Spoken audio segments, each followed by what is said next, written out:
2024년 6월 28일 매일 성경 말씀 묵상입니다. 오늘 성경 말씀은 사도행전 27장 21절에서 44절에 있는 말씀입니다.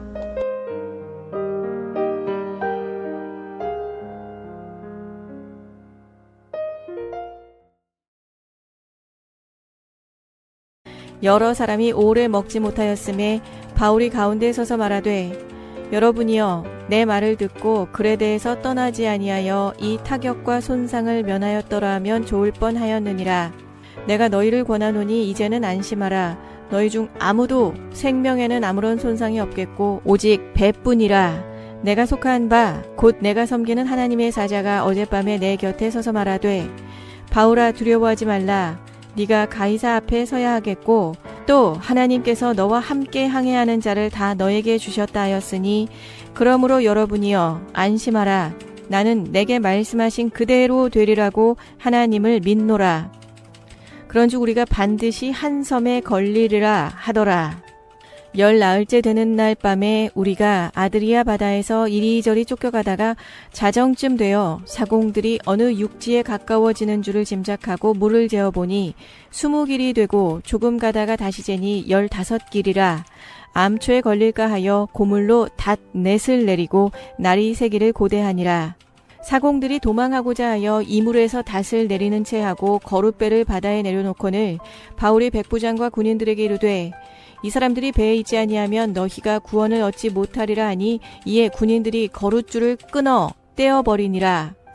날이 새어가매 바울이 여러 사람에게 음식 먹기를 권하여 이르되, 너희가 기다리고 기다리며 먹지 못하고 줄인 지가 오늘까지 10나흘인즉 음식 먹기를 권하노니 이것이 너희의 구원을 위하는 것이요 너희 중 머리카락 하나도 잃을 자가 없으리라 하고 떡을 가져다가 모든 사람 앞에서 하나님께 축사하고 떼어 먹기를 시작하매 그들도 다 안심하고 받아 먹으니 배에 있는 우리의 수는 전부 276명이더라.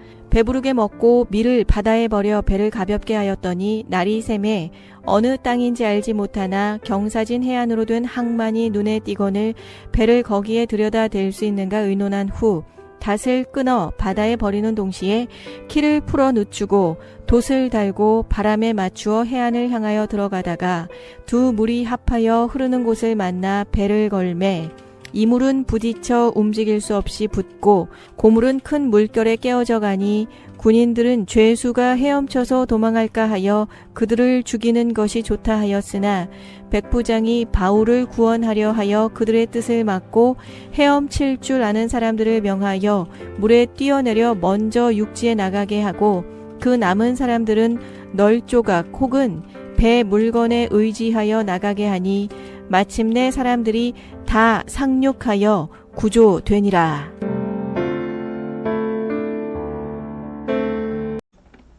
샬롬, 우리 영석교회 우리 청년부 여러분들 한 주간 어떻게 보내셨는지요? 오늘 금요일입니다. 오늘 하루도 잘 마무리하시고 또한 주말 동안 주일을 잘 준비하는 우리 청년들이 되기를 바랍니다. 오늘 성경 말씀해 보니까 배가 바울의 만류에도 불구하고 항해하다가 유라굴로라는 태풍을 만나게 됩니다. 그때 바울은 자신이 만난 주께서 주신 말씀을 따라 구원을 선포합니다. 우여곡절 끝에 그 배에 타고 있던 276명이 모두 살아납니다. 풍랑을 통해 나타나 하나님의 뜻을 생각할 필요가 있습니다.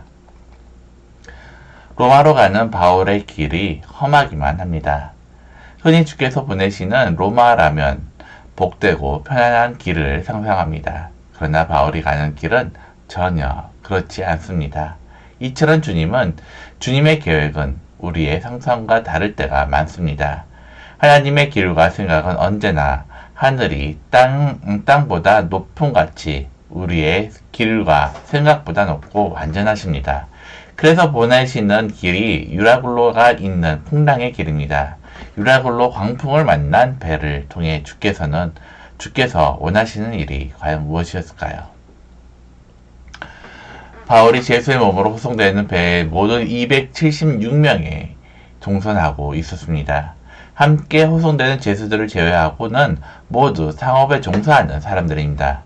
장사에서 이익을 보고 그것을 즐거움으로 사는 사람들입니다.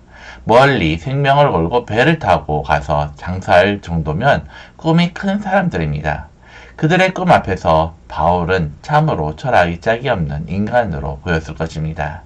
그런데 그 바울이 죽음의 풍랑 속에서 담대합니다. 마치 죽음과는 상관없다는 듯이 생명의 길을 말하고 그들을 인도합니다. 그리고 바울의 말대로 한 사람도 남김없이 살게 됩니다. 이로 인하여 바울이 섬기는 하나님이 누구신지 모두 알게 됩니다. 그 배에는 성장도 있고 오랜 선원 생활로 산전수전 다 겪은 이들도 있습니다.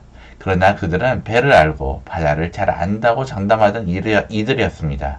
그러나 그 바다와 바람을 지으시고 운행하신 하나님 앞에서는 아무것도 아닙니다. 하나님의 작은 눈짓만으로도 일어나는 바람과 이는 물결 앞에서 생사가 오갑니다. 대단히 보였던 그들의 존재가 가랑잎처럼 흔들립니다. 그 풍랑이 넘실대는 배 안에서도 흔들림이 없는 사람은 누구일까요?